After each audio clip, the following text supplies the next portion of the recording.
Assalamualaikum teman-teman. Kembali lagi bersama Miss Imas dalam video Kumis Kupas Materi bersama Miss. Nah, dalam video kali ini kita akan sama-sama belajar tentang menghargai perbedaan. Untuk teman-teman yang baru bergabung di channel ini, sebelum kita tonton videonya, yuk sama-sama kita like, komen, share, subscribe, dan jangan lupa nyalakan tanda loncengnya ya, supaya teman-teman dapat informasi terupdate untuk video Miss Imas lainnya. Terima kasih.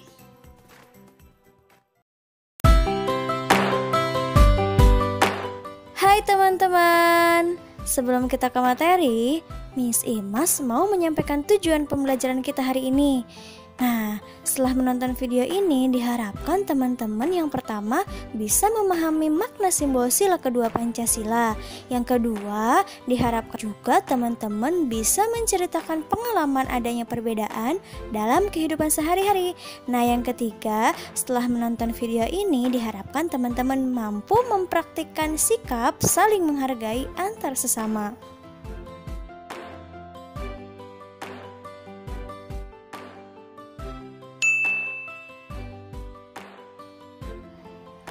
Nah teman-teman, Allah menciptakan berbagai macam makhluk hidup yang berbeda-beda. Perbedaan tersebut merupakan karunia dari Allah Subhanahu wa Ta'ala. Istilah lain dari perbedaan adalah keberagaman. Nah, dengan adanya keberagaman akan membuat kita belajar betapa pentingnya rasa saling menghormati dan menghargai antar sesama. Sikap saling menghargai dan menghormati antar sesama merupakan pengamalan sila kedua Pancasila. Nah, teman-teman masih ingat nggak ya bunyi sila kedua Pancasila itu apa? Betul, bunyi sila kedua Pancasila yaitu kemanusiaan yang adil dan beradab, memiliki lambang rantai. Nah, rantai memiliki makna bahwa bangsa Indonesia sangat menjunjung tinggi nilai-nilai kemanusiaan, saling menghormati, saling menyayangi, dan memperlakukan manusia lainnya dengan baik. Sila kedua memiliki nilai-nilai positif yang wajib kita amalkan. Nah, berikut adalah pengamalan sila kedua Pancasila. Yang pertama, menengok orang yang sedang sakit. Yang kedua, melakukan donasi atau penggalangan dana untuk korban bencana. Yang ketiga, bersikap sopan kepada sesama. Yang keempat, tidak menyakiti hati orang lain. Yang kelima, menghormati orang tua dan guru. Dan yang keenam, saling menghormati dan menghargai perbedaan. Nah teman-teman, ada yang tahu nggak ya bagaimana sih cara menghargai perbedaan itu? Nah, berikut adalah cara-cara bagaimana kita menghargai perbedaan. Yang pertama, saling membantu jika ada teman yang mengalami kesulitan. Yang kedua, menghibur teman saat sedih. Yang ketiga, jika ada pekerjaan yang harus dikerjakan bersama, maka kita harus bekerja sama. Yang keempat, tidak pilih-pilih teman ya. Dan yang kelima, tidak memaksakan pendapat kita kepada orang lain. Nah, selama ini coba teman-teman ingat, apakah pernah menolong atau membantu orang lain? Nah, kalau belum, mulai saat ini kita biasakan untuk membantu dan menolong orang lain ya. Nah, Miss Imas punya gambar nih. Kira-kira sebaiknya apa ya yang harus kita lakukan? Di gambar tersebut terlihat Rudi merasa kesulitan untuk mengambil bola yang ada di atas lemari. Apa sih yang harus kita lakukan? Betul, yang harus kita lakukan yang pertama, jika badan kita lebih tinggi dari Rudi, sebaiknya kita menolong Rudi untuk mengambilkan bola tersebut. Nah, yang kedua, jika badan kita lebih pendek dari Rudi, yang sebaiknya kita lakukan adalah memanggil teman kita yang lebih tinggi dari Rudi untuk mengambilkan bola tersebut. Gambar yang kedua nih, contohnya di gambar terlihat Siti merasa kesulitan membawa barang bawaan. Sikap kita sebaiknya kayak gimana ya?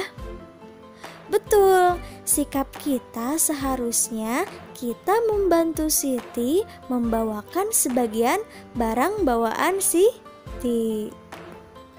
Gambar yang ketiga menunjukkan bahwa Siti merasa kesulitan mengikuti gerakan tari. Sebaiknya apa ya yang harus kita lakukan? Oke, betul. Yang harus kita lakukan adalah kita membantu Siti untuk belajar gerakan tari tersebut setelah selesai pembelajaran tari. Nah teman-teman, perbedaan dalam diri manusia itu bisa dalam bentuk apapun ya. Misalkan perbedaan tinggi badan, berat badan, hobi atau kegemaran, perbedaan makanan kesukaan, perbedaan agama, dan lain-lain. Dan semuanya itu merupakan karunia dari Allah yang wajib kita syukuri ya. Contohnya nih, perbedaan makanan kesukaan. Misalnya, Siti sukanya wortel, sedangkan Dayu sukanya brokoli. Edo suka kentang, Beni suka roti, Lani suka ikan, dan Bayu sukanya daging. Nah, perbedaan makanan kesukaan tersebut tidak boleh dipermasalahkan ya, tetapi sepatutnya atau sebaiknya kita saling menghargai makanan kesukaan masing-masing. Contoh perbedaan lain nih dalam hal perbedaan hobi atau kesukaan berolahraga. Contohnya, Siti sukanya lari pagi, sedangkan Lani sukanya berenang. Dayu sukanya lompat tali. Nah, meskipun olahraga kesukaan mereka berbeda-beda, sebaiknya mereka tetap saling hidup rukun ya, dan saling menghargai perbedaan kesukaan atau hobi masing-masing. Nah, contoh perbedaan lainnya yaitu perbedaan dalam hal agama. Di Indonesia sendiri ada 6 agama yang diakui oleh negara. Yang pertama Islam, Kristen, Katolik, Hindu, Buddha, dan Konghucu. Nah teman-teman bisa lihat sendiri ya di gambar, posisi berdoa tiap agama itu berbeda ya. Nah semua itu merupakan keragaman yang harus kita hargai dan harus kita syukuri. Nah teman-teman, ada yang tahu nggak ya kenapa sih kita harus saling menghargai perbedaan? Nah betul banget, karena saling menghargai perbedaan itu banyak banget manfaatnya untuk kehidupan kita. Yang pertama, kalau misalkan kita saling menghargai, akan terbentuk kehidupan yang rukun. Yang kedua, tidak akan timbul perselisihan.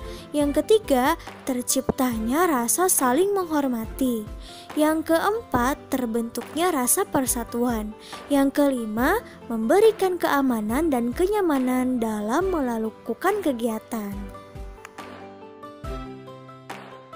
Oke teman-teman, kesimpulan untuk pembelajaran kita kali ini adalah sikap saling menghargai perbedaan merupakan pengamalan sila kedua Pancasila. Allah menciptakan manusia dengan berbagai macam perbedaan supaya kita bisa hidup rukun, saling menghargai, saling membantu, dan tidak memaksakan kehendak kita kepada orang lain. Nah teman-teman, semoga penjelasannya bermanfaat ya. Tetap jaga kesehatan, tetap semangat, tetap belajar. Wassalamualaikum warahmatullahi wabarakatuh. Thank you for watching.